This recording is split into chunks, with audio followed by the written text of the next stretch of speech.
Zach in Richmond. Zach, thanks for holding. You are on the Hoffman Show. What's up, Craig, man? Thanks for taking my call. You got it. To be honest, man, I think there's three things that are coming up that I'm seeing after, being 7-5. First thing is our wide receiver room. I honestly believed when we got rid of Dotson, I thought that was because Luke McCaffrey, Zach Ertz, or Zacchaeus or De'Ami Brown was going to step up and really be a solid wide receiver 3. That really hasn't happened. But I understand why that probably did happen, because during the training camp, they thought they had a good cornerback room. That's why they kept Emmanuel Forbes on the team. They thought that he was going to become something. Now they realize, our cornerback room isn't that good, and now our receivers that we thought we had faith in really can't get open when we play better teams. After Terry, I think you mentioned something earlier, Jaden looks right. Even when we played the Bengals, that bomb to Terry was on the right side. Mm-hmm. He looks at that right side, and Noah Brown always gets those targets, but he's like a 50-50 catch.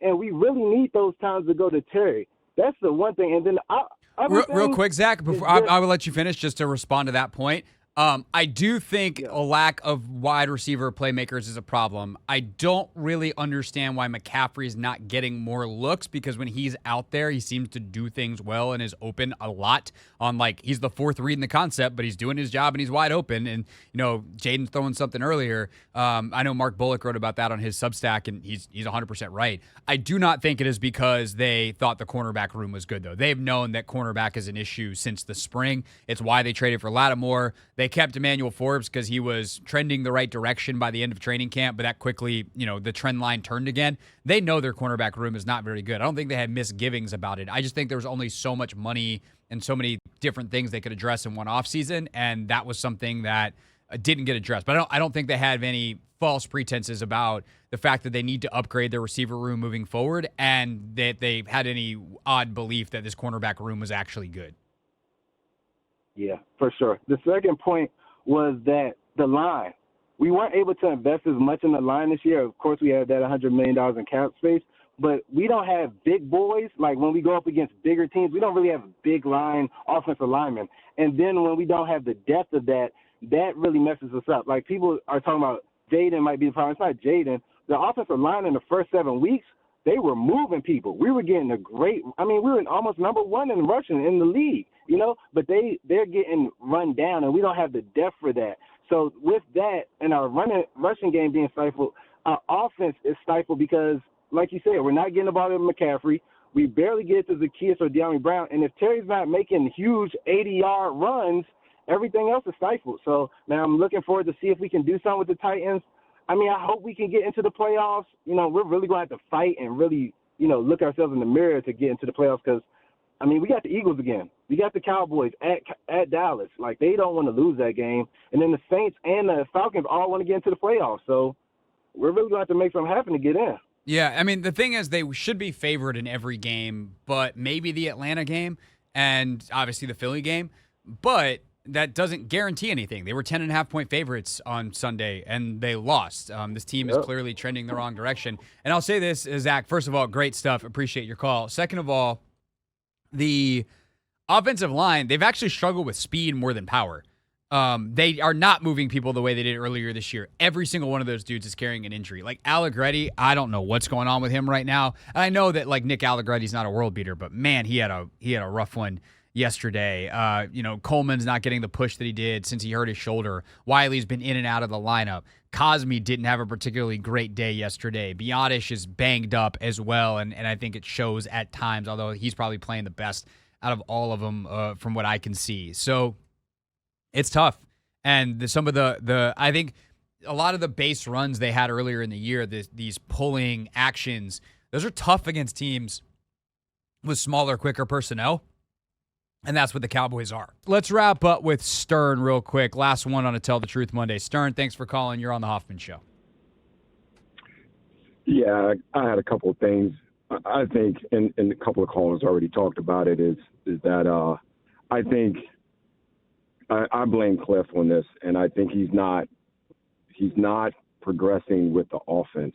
And by that, what I mean is he's not allowing Jaden to develop into a growing pocket passer. and he's relying on him running the ball too much, which the more you run your quarterback, the higher the chances you get hurt. I saw the Carolina game. He's going to get hurt by getting pulled down from the back. You saw Micah Parsons pull him down from the back. You saw Pittsburgh pull him down from the back. When you build your whole offense around your quarterback having to run, and in the Carolina game, he threw the ball. He ran early in the game. We didn't even see if he could have success against a weaker defensive line throwing the ball. And if you play better defenses, you're going to have to beat them from the pocket. So I think in some ways he's slowing his growth. And when we get in a jam where he's got to throw it, he's showing you he can throw the ball. Case in point, the Dallas game at the end. So I just think he's not trusting him enough to read defenses. He's practicing. He's got the virtual practice sessions. Let him try to read defenses and grow like the other rookie quarterbacks. I would rather see him struggle some and learn from the pocket and try not to get him hurt as much, because that's the only way we're going to be a Super Bowl team. So I'll jump off and Stern, here's the problem with that is if you do that right now with him behind this line, it looks like Sam Howell behind that line last year. So is that what you want? Oh, he's gone. I thought that was just a pregnant pause. It was not a pregnant pause. He hung up the phone. Yeah, he got out of there. Also hilarious because I feel like Stern sounded a little bit like Kliff. He had that big, deep voice. A little bit. You sound a little bit like Kliff Kingsbury. He's like, I'm blaming Kliff. And I was like, that's interesting. I think the problem with that is, one, you can't just do everything to develop your quarterback. Just be like, hey, this is basically a glorified practice. It's Jaden's practice time. Like, no, these are professionals. They're trying to win. And so you have to approach the game that way. You have to have a game plan that suggests we are trying to win this game. And if you want your running game to be more effective, some of the zone read stuff is some of their best runs on gives or on keepers. Jaden also is going to run. If he doesn't see what he likes in the pocket, he is going to try to get out of there and run. And there's a couple times in this game where he does that. I'm just flipping through my notes and I just fundamentally disagree. Their best drive of the game is basically all runs. They run it's the first drive of the second half where they score. It's a run. Jaden hits a quick slant. That was great. They zone read inside. They give the ball to Eckler. He gets a first down. And that play, by the way, is basically the same play that Jaden pulls for the touchdown 7 plays later or whatever it is. Get the holding penalty, delayed handoff. They run that play action comebacks to Noah. That's a great throw by Jaden with anticipation. But it's an easier look off of play action. It's a little bit of a predetermined. And then Jaden has a keeper for the first down. They run 3 straight running plays, and then they run on 3rd and 3 the touchdown off the option. Like, that's how this offense is going to live, and it's the best way to keep Jaden safe, because when you're a designed runner, you're at least going to try to deliver blows. You're protecting your body. You're thinking like that, as opposed to getting crushed in the pocket. And between this offensive line that doesn't have a ton of talent and the receivers who are not going to win with regularity because they're not very good, just saying, Jaden should just sit in the pocket all day is a good way to get your quarterback killed and not stack any good reps. And he's just going to run for his life all the time because the passing concepts need to be supported by a bunch of other stuff. So, like, I get the thought process there. I'm not saying, like, you're out of your mind. How could you possibly think that, you moron? That's not at all how I feel about that call or about that idea. It's just once you get into the practicalities of it, as opposed to just being an idea, the idea doesn't actually hold up under the current set of circumstances. But let's go to Reggie. Reggie, thanks for calling. What's your truth on the Tell the Truth Monday? Hey, Craig. Thanks for taking my call. Tell the Truth Monday. Hey, Craig, I'm going to have to go back on the play calling, man.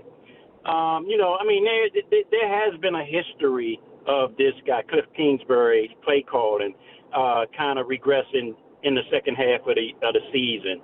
And, I'm seeing it. Everybody's seeing it ever since the Steelers. Steelers, I mean, the Ravens, Steelers, actually, then Philly, now Dallas. Seems like they're kind of doing something similar with their back in the box.